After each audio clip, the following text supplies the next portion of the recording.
Hello guys, it's Pepper F1 here, and welcome to this Pepper interview series and today's guest.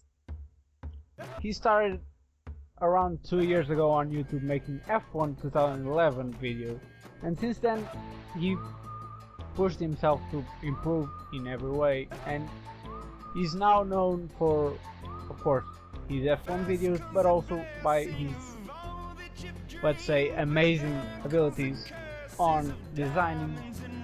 Ladies and gentlemen, please welcome Aarava. Alright, yeah, you're far too kind, man. Yeah, thanks for the kind words. So, Aarava, where to start really? Because you have such a good reputation in so many things. First to start with, what brought you, to YouTube? Where did that idea came from, and why did you want to do it? I think like most people, they just watch other YouTubers that they watched. So I grew up kind of watching Syndicate and KSI when YouTube started, first came to my knowing, and then yeah, you just sort of want to try and do the same thing. You find this stuff you're watching funny, so you think, why can't I do that? So pretty much that's how it started. And then in terms of F1, I didn't really know what to do, and F1 seemed like something I was at least better at than the average show, so that's why I chose to do F1. And you actually, you are one of the few well-known YouTubers that actually races on PlayStation.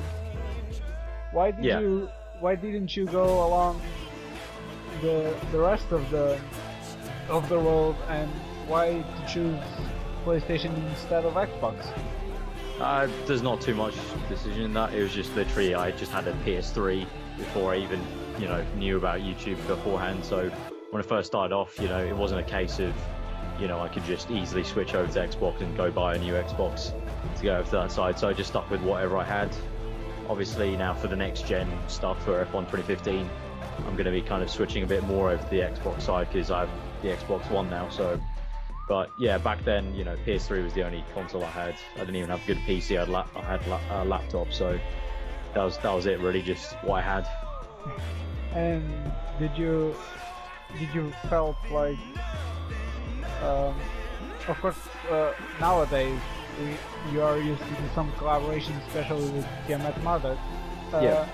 Back then, when you only had the PlayStation, did you felt like you would be struggling to get collaborations, or weren't you even thinking about doing collaborations at all? Yeah, honestly, yeah, that wasn't really a thought that came into my head. I think now a lot of the advice for smaller channels is to do a lot of collabs, but back then that wasn't really something that happened too often, especially in the F1 community, because back when I started there was only, I think, about four well-known people, and the biggest guy was only at like 20k subs, so it wasn't really something that happened too often, so that wasn't really a thing that came across our mind really. Well, now we need to talk about those collabs. Some of them are very good, and especially that one. It was Road to Glory in McLaren with Tiamat Murdoch. Yeah. Obviously for us, the viewers, it was great. It was a great series, but how fun for you was it to record it? Yeah, it's definitely been like one of the easiest series to record in terms of it was just that much fun to do. Hello and welcome to Abu Dhabi, guys. This is the third last race of the Return to Glory series. As always, my partner in crime is here to join me, Aarava. Yes, hello, teammate. Looking forward to this Abu Dhabi Grand Prix. Easy. Oh no, I've gone in deep, and I've smashed off Hulkenberg. I've spun out. What an absolute joke. Whoa, someone's hit me. You've hit me!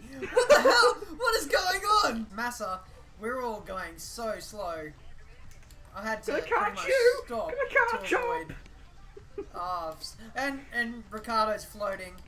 He's an alien. And you've taken out Ricardo like an absolute melt. This is a Force India. Duresta could barely score points in my career mode, and now he's leading the Grand Prix. And now I've just been taken out by my teammate. Good What was that? stuff. Oh, sorry, teammate. Oh, what was that?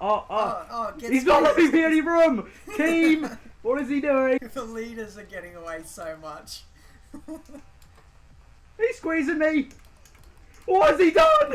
What? What? You hit me! Oh, front wing off! He's You taking hit me on out! You hit me on my screen! He's taking me out! Using up all the rebs, all the curs, the DRS as well. You get mugged. Oh no, I've been mugged myself! There goes my wing, there goes my wing. But the story of this race, Jules Bianchi in a Marussia is going to finish in 3rd. I'm going to finish right behind him, a lap down in 21st. What a crazy race. This is madness. It really, while you're recording it, you really don't think about the fact you're recording a video. It's really more just me and Ben talking for an hour while we race each other and the AI and just react to it, and you kind of forget about the fact it's all recording. So yeah, it's definitely a lot of fun and probably one of the easiest series I've done just because of how kind of fun it was in the moment. Would you consider it to be like one of your best series so far? I wouldn't say best series because there's definitely been other ones that are, like, in terms of editing and whatnot and the entertainment factor, there's maybe been a few more other series that have kind of reached more people, but in terms of general fun, it's definitely been the funnest series I've ever done, and I think definitely one viewers cherish the most, I think. Yeah, and you spoke now a very important that was like editing. I think one of the things that really stood you out is like your editing skills, and not only, but you are actually very active. I mean, in even doing mods and designing mods and editing, you seem to have developed a great what can I say? I mean, Like a skill set. yeah, exactly. Did it happen like it was one day and you just decided to give it a try and suddenly you realized that you actually liked it? Yeah, it's almost just like, you obviously, usually most people go to like race department for their mods, so I was doing the same thing really, just going to race department when I first started actually looking into modding a bit more, and then I just sort of thought, it's actually not too difficult to do like the mods I was doing eventually, which is just editing the cars. So things like that, you can just use Photoshop, so I just kind of started practicing with it, just worked out how you did it, and then eventually just stuff like that. I mean, stuff like coding and stuff to kind of change the handling model and other things like that, that's a bit too out of my reach, but definitely like you said, the designing stuff, it's definitely just curiosity really. Because in university, your course that that you're doing, it's not that related to designing and stuff. Have you ever wondered, like in these few months, these few months, if you did the right choice of the course you wanted to do versus what you're doing, I mean, outside of it on YouTube? No, there's never been really a doubt, because it's the kind of I don't want to say only thing I could have done, but it seemed like the very logical thing. There's, far more jobs I could get with the degree I've got that I'm getting right now to designing, which is sometimes a bit, iffy in terms of your career path, because you have to maybe do a lot of freelancing and stuff like that. But obviously it doesn't come across in videos or anything like that, apart from maybe a more kind of real life F1 kind of stuff. But apart from like the designing stuff, I'm more of a quite a maths kind of person, so I guess there's never been a huge doubt. But I've thought about it once or twice, what would have been, but no regrets. As I've been saying these last few times, the YouTube community is getting younger and younger, and all of them, not all of them, but most of them are reconciling like YouTube with school, and in this case you're reconciling YouTube with university. Yeah. Did you have any trouble, at least at the start, to manage your time over those two things? when I first started YouTube with school and stuff, it was actually the easiest it would ever be, because you know, when you have an advantage if you're doing YouTube when you're younger, because you have more free time, you have a bit less responsibility in life in general. Now every single year it gets a lot harder and harder to try and manage the time, and I guess that's when you start going for quality videos instead of quantity, I guess, you know, unless you have free time, which, as you know, right now I'm off from university, so I can actually do quantity and quality at the same time. But yeah, it's hard to juggle. You've got to find the time, and also you've got to find the right balance, you know, because, you know, education's much more important than doing YouTube and stuff. It may be fun, but, you know, you got to make sure that's first. And how big how big is YouTube? I mean, how big is the role that YouTube has in your life right now? I mean, it does affect pretty much a lot of my life. I mean, I think I've said it to Ben sometimes when I talk to him, that, you know, I couldn't really imagine my life without it now, because it would seem pretty boring, because quite a lot of my free time goes towards it now. So, you know, it's sort of like, what would I even be doing in the free time now? So yeah, it does, it's a significant part. and, well, this is a thing that I like to ask to many people. I mean, you have a pretty big community right now after you, more than 30,000 subscribers, and that's this thing of being a YouTuber that most of them don't realize at the start. But as you grow, you start to be recognized by a lot of people. And did you ever have like a person coming to you in the streets, just you know, just recognized you and wanted to talk with you? No, I've never actually had anyone recognize me in the streets, because I don't show my face that often. I mean, it's not something that I think is very important in my content. So I've never had anyone, like, you know, come across me in the streets like that. I've had plenty of times where I've just been, you know, not recording for a video. I've just been chilling out in a Formula 1 lobby, or even not in F1, just other games where I've just been chilling out, and someone will just kind of actually see me once in the blue in a random lobby just chilling out. So I get that, but not in real life too much, because I don't show my face that often. So you like to keep yourself and with some distance, like in real life. I mean, you can be in lobbies and talk to people, but you prefer to keep, I mean, in the streets and all. You like to keep like undercover. I wouldn't say that I'm actively just not like showing my face and stuff like that, because I don't want to be seen in like public and whatnot. I don't mind if anyone did come up to me. I think it's just about my content never obliges to be doing a face cam, really. And in terms of doing the face cam personally, to me, it doesn't add too much to the content I'm doing. And well, nevertheless, can you stand out like your best and worst experience as a YouTuber? Can you pick one of each? Well, I don't know. I think that probably that's a very tough one. There's a lot of different things that have happened. I guess one of the best things, it's not like a moment, it's a kind of a collection of things, but the best part of it sometimes is just during an actual F1 race, just the amount of just banter that goes on Twitter is just hilarious, and it just like it would just never happen if I didn't do this. So I guess that would probably have to be really up there. For worst, I don't really know, just pretty much when anything like dramatic happens. Like, you know, we have these like things that go on in the community sometimes where there's like a little rift through the community.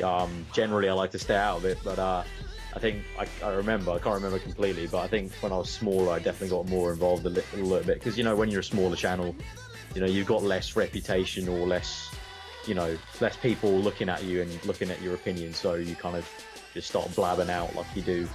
So definitely, I think probably just the drama that happened in like 2012, I would say, 2013. There was a few ones that happened across the board. So it came to a thing that a person really needs to make something to get noticed, and sometimes it just goes on with whatever is happening, and even if it's good or bad, and the person just he's there to try to get the attention of someone.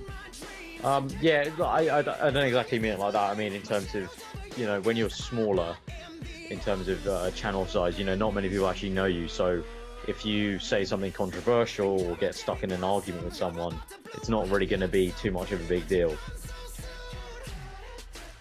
So in these days, what would you say to a starring YouTuber in terms of trying to get recognized in the community?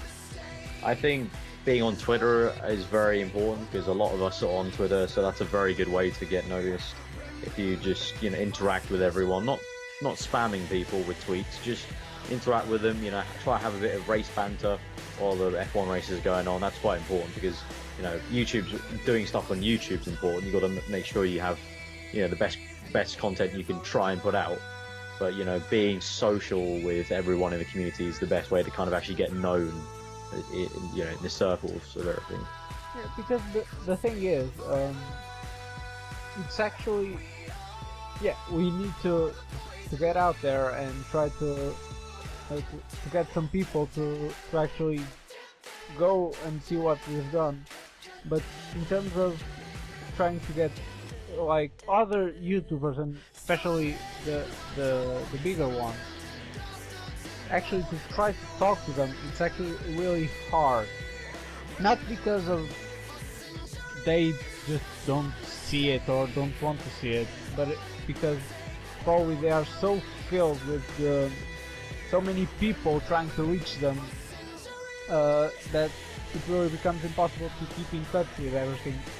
Is there anything you would advise to someone that is trying his best but just can't contact who he wants?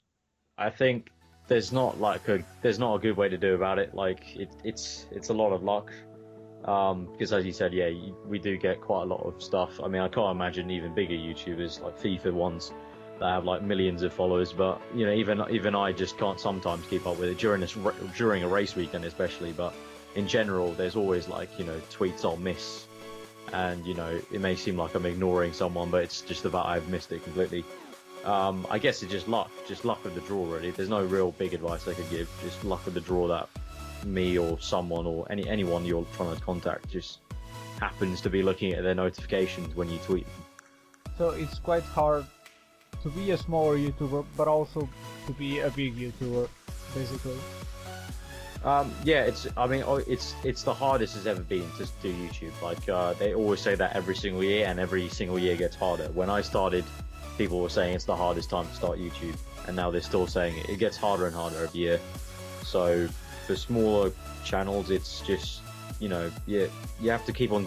The most important thing is you're consistent with your content, and you're just trying to find people also that are your size in the community. I mean, you know, if you're just starting out and you're like 100 subscribers, you're not going to get anywhere by trying to contact someone who's, you know, like Ben. You're not going to try and, you know, it's not going to end well if you try and contact Ben for something, because, you know, you're 100 subscribers and he's 80, whatever, 500 million, whatever he is right about now. So it's, you know, you got to find people that are similar sizes. So, you know, find other people who are like 100 subscribers and try and form a little group, because that's exactly what I did. I formed a little group that was like 8 of us, which included Ben at the time, and that was like our little group that we used to talk to each other quite a lot, and then we used to grow with each other, and then eventually, well, Ben and myself got a bit lucky. So it's important, if you're starting to get yourself surrounded with people that are a bit like you, and try to build your group, and even if they split, I mean, they still were able to grow, I mean, as a community. Yeah, that's all. That's the word, community. You know, you got to build a little network for yourself, and you know, you can't expect like a huge channel to be in your little group, close-knit network. You got to go for people around you, people that make this similar sort of content that you can, you know, have banter with and whatnot. You know, you got to kind of get on the level playing field. Now, going a bit back to F1 now and to the game, you have recently played F1 Race Stars, and what it was like. It was F1, F-1. Checkered flag, yeah. Checkered flag, yeah. What do you think? I mean, what do you think it's the objective of games like those? I really have no clue. I really have no clue. This game is just it's just the F1 2015 killer. Wait, hold on. Hold on. Why is Sebastian Vettel's hair just not even yellow? It's just white. It's basically just white. Off for the Monaco Grand Prix, and it's a bit different. It's a bit different. I don't know what the fuck that guy was doing, and I don't know what on earth did they. Was it just me, or was Sebastian Vettel a little bit seductive there?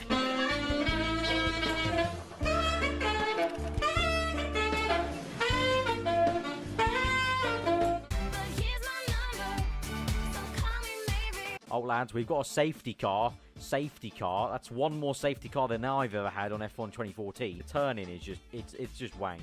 What the fuck? I don't know how that happened, but we got third. So that's how shit this game is. I did shit and I still got third. So if you thought F1 Race Stars was bad, just think again. It's F1 checkered flag, ladies and gentlemen. It's it looks like a PS1 game.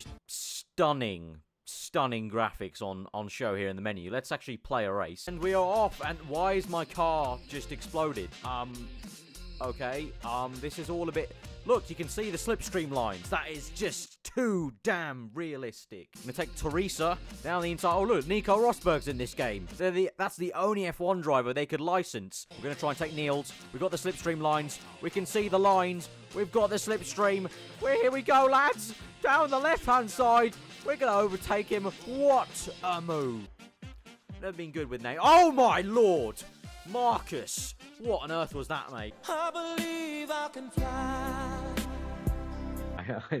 I really don't know, especially for F1, F-1 checkered flag. I really have no clue why they made that game. I think they must have. Surely they could have just made that game for someone like me to buy to make a video of. I don't know, because I really don't see anyone who would buy that, you know, legitimately, you know, before I made the video to go play it for pleasure. I'm sure there's someone who's going to buy it now because I made a video on it just to make, just to play it, just to kind of laugh at the same thing that I was laughing at. So. Could they just be like a starring YouTuber trying to get some attention of someone? Yeah, I mean, you know, obviously, like when you're a little bit bigger, you can sometimes set trends. So I think Ben's done that quite a lot in the past, and right now, you know, he's done F1 2010 career mode, and now you've seen a lot of smaller channels do older career modes now because he sets that trend. So it's the same sort of thing, you know. When you play like a smaller game or a random game, you know, you might have people doing the same sort of, well, not the same, but doing videos on that game because it's the you got to stay relevant. You got to stay completely relevant. And if you had to pick, what would be, I mean, the best Formula 1 game you have played so far? For me, it's probably F1 2013. That was the most complete, rounded, like good experience. I mean, F1 2010, a lot of people say that, and it's up there because they did a lot of good work with how everything was in terms of the interviews, the paddock, the, you know, just the general thing around how they did the menus. But 2013 was a really well built handling model. The cars felt great to drive, and I think they messed up a little bit going to 2014, so I hope they rectify it a little bit for the next game. Yeah, can F1 2015 be a game changer? It's tough. I think it can be if they've done it right and they've actually followed through on their promises and all we've heard through the last year or so with news about how their handling models changed, how everything else is going to work. If everything they're promising is going to happen, then it can be a huge game changer. And what about F1? I mean, your content is pretty much Formula 1, and I'm not criticizing that. I mean, each one chooses. But you sometimes, if we go to your channel, we sometimes see like a Need for Speed video or a Grid video. Do those games really? You really play them? just like you do with F1 games, or you're just your main thing is Formula One and you just stick with that? In terms of like the YouTube stuff, obviously most people are subscribed for Formula One, so that's why I keep on making just Formula One content. I've in the past, like you said, Need for Speed, I've tried to do other stuff because I'm not a racer. I consider myself a gamer at first. Most people would say the complete opposite in this community, but I'm really just a gamer who happens to play a lot of Formula One as well. So like Need for Speed I bought because I wanted to play it, and then I thought, what, why don't we record a little bit and see what happens on the channel. In the end, usually with most things that aren't F1 on my channel, people just end up, they watch the first episode or 2 episodes and they get a little bit bored because it's not what they subscribe for. So in the end, F1's always going to be there. And going back a bit now to more YouTube in general and a bit offside YouTube. You recently moved to a new place, and any particular reason why you did that, or you just were not happy where you were? And oh no, I was here in the UK, where you stay at a student accommodation during your time at uni, and then generally you just move back home for the summer. So that's just what I've done. Moved out of my student place because I don't have university now for the next 3 months, so I've no need to stay back in that place. So I've moved back home just for convenience sake and kind of just coming back. But in terms of recording and that kind of stuff, do you feel any difference between those two places? No, it's pretty much the same. I mean, you have to get used to the surroundings, I guess, in terms of your the room's a bit different. But once you get down to it, once you concentrate on the game, then it's not too different really. And what does your family think about YouTube, and what do you do on YouTube? Do they have any strict opinion, or they just I think they know about it, and they know what I roughly do, but I don't think they really care too much, I guess. I don't think they care too much as long as it doesn't affect my university stuff. I mean, I think my dad was a bit skeptical at first, but he came around in terms of just now he just doesn't really care too much. I mean, they know I'm just doing something that I like. That's about it. Is it? But in that case, you said your dad was a bit skeptical.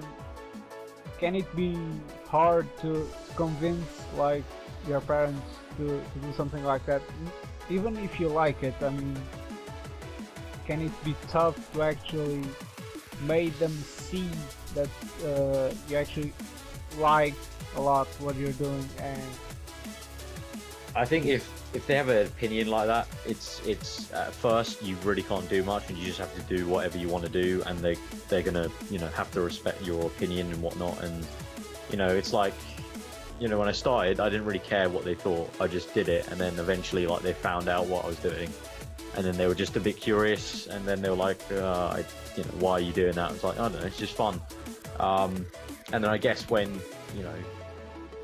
you start getting a little bit more kind of success, I think they understand it a little bit more, which is a bit, kind of hypocritical just to be like, I understand it now because you're doing it a little bit better. But it is very true. I mean, once I got to 1,000 subscribers, then they were a bit like, oh, that's kind of cool. But, even then it was still like, I don't really care, but it's kind of cool.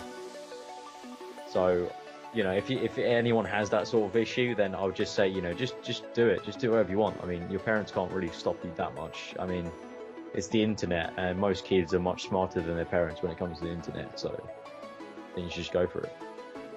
How do you feel about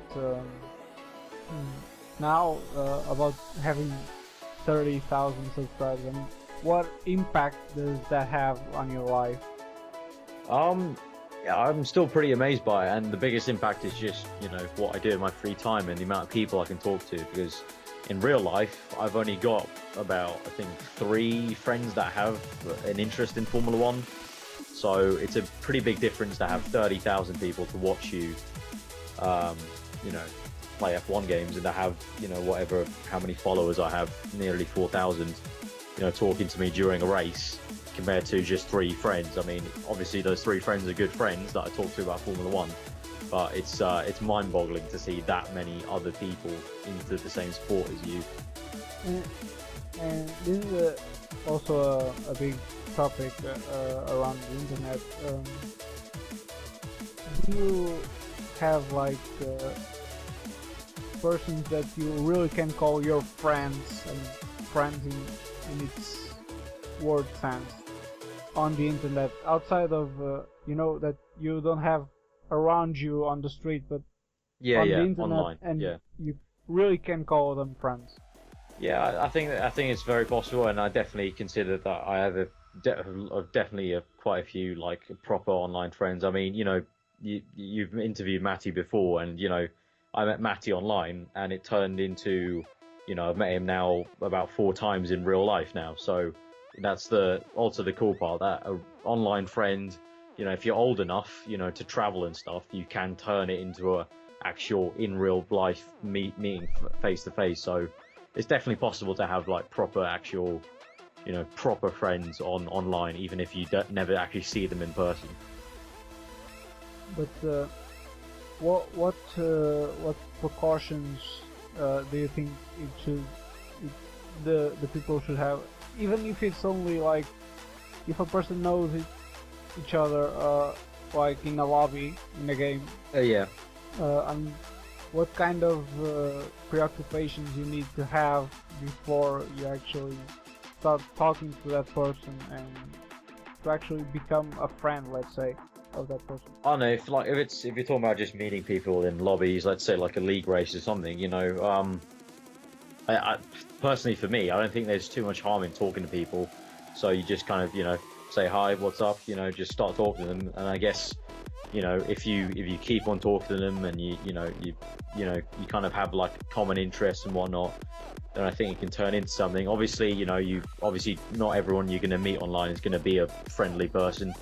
So in that case, in general, I just go for it's the internet, so you can control what you see. So if you don't want to talk to someone, you don't have to be in the lobby, or if someone's harassing you, you can just block them. That's what the internet's for. And of course, you're taking your course on uni, but do you expect to actually, do you have outside goals? Outside of the university stuff that you're doing, and outside YouTube, what are your main goals outside of all that? I don't know, not too many goals, really.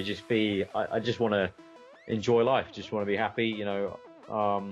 Not too many. Like a lot of my life is just uni at the moment, and a lot of it's all, and the rest of it's pretty much YouTube.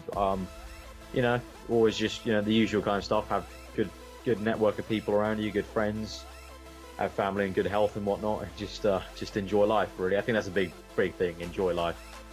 And travel around the world. I always think about it, but I'm not much of a traveler in terms of like maybe you see like people like on YouTube doing traveling and stuff like that. It's pretty crazy, but yeah, maybe I've been to plenty of countries actually compared to like the normal person, I guess, in my life already. So yeah, I guess you could say that. And if you could spend one day with any person in the world, who would you pick to spend that day? It probably has to be Jensen Button. I would love to meet him and just actually have like a little chat with him. Just not a lot. It doesn't even have to be the entire day. I'd just love to meet him because, he's been like the guy I've supported since the entire time I've been watching F1. I've not supported anyone else, so it'd be pretty cool to meet him. Like just not even for an entire day, just like literally I'm talking an hour, and that'd be pretty sweet. Well, you have that idea of getting a job after you finish uni, but did you ever wonder if YouTube could really be the job of your life? Nah, there's never been a thought of that, and it's never crossed my mind, really, to be honest. It's always going to be a hobby, I think, for me, and something that will inevitably end probably when I end university and hopefully get a job. So pretty much for me, it's firmly definitely just a hobby that I enjoy. But do you think it's possible for someone to actually get their earnings and live a life from what he's doing on YouTube, or it's just a nonsense idea? I think anyone can do it because there's so many people that do. I think you just need to get lucky as well in terms of the size you get. It's a lot harder now to actually make a living off YouTube. You have to do a lot better than you used to have to compared to 2 years ago. But anyone can actually do it. If they set their mind to it, things go their way. I mean, pretty much anyone could. But there's always that luck factor, isn't there? Do you consider yourself a guy with luck? I think I've got lucky in the past with how YouTube's gone so far, but if you compare it to other YouTubers, not just F1, just any kind of YouTubers, big YouTubers in the FIFA community, whatnot, those guys have got seriously hugely lucky, but also they've worked hard for it. So, but yeah, I do consider myself quite lucky to be in the position I am in terms of F1. I mean, it's very hard to grow on YouTube, especially with F1, because F1's such a tiny little corner of the gaming community on YouTube. Is there anything if you could, you would change in your journey so far? I definitely maybe be a little bit more open in terms of what I did on my channel. I think if I set myself up to not just do F1, then I think it would have been a lot better because, as I said, F1's quite a small game in the realm of things. It's nowhere near as big as FIFA or COD or Halo or whatnot. So in terms of, if I could change it, I'd probably maybe just do a lot more different things. But, you can't live in the past. And what are your prospects for this near future? I think it's going to be a very interesting time for the entire community. I think it's going to be quite cool to see what F1 2015 brings. And I think the community as a whole is going to get a lot bigger off the fact that the next F1 is going to finally be on a next-gen console. So I think that will bring in quite a few casual viewers. So I think you'll see a lot of channels, even small to big ones growing. I think the entire community will just get bigger as a whole. And we are almost ending, but where do you see yourself in 1 year's time? In terms of YouTube and university itself? In 1 year's time, well, I would have finished my second year of uni, and I'll be revving up for hopefully what will be a year out in industry, working for a year, starting September. So that'll be pretty scary. In terms of YouTube, I really don't know. I think I would say, just off the top of my head, if I could have I'd say just 50,000 to 60,000 subscribers by this time next year, that'd be absolutely amazing. I mean, I always like to set myself quite realistic goals, so I don't like to kind of have my heads in the sky too much when it comes to YouTube. You got to be realistic. So I think just also enjoying it, really, just enjoying it. Hope the next F1 game for the next 2 years is going to be good. That's pretty much all. If you would thank anyone for inspiring you to start on YouTube, who would it be? As I said at the beginning, KSI, Syndicate were the ones that got me into actually watching YouTube. In terms of F1, definitely probably Into the Barrier. I think that's the only person I can think of that I remember watching, and maybe Alex Afro here and there when I first started watching F1 on YouTube, and then I want to get into it. But definitely, people like KSI, Syndicate, even MGH, who does FIFA. Been watching him for like 3 years now, so definitely those guys made me want to try it, and I'm glad I did. And one last question. Who would you like to see here next? It's going to have to be the laggy Australian, isn't it?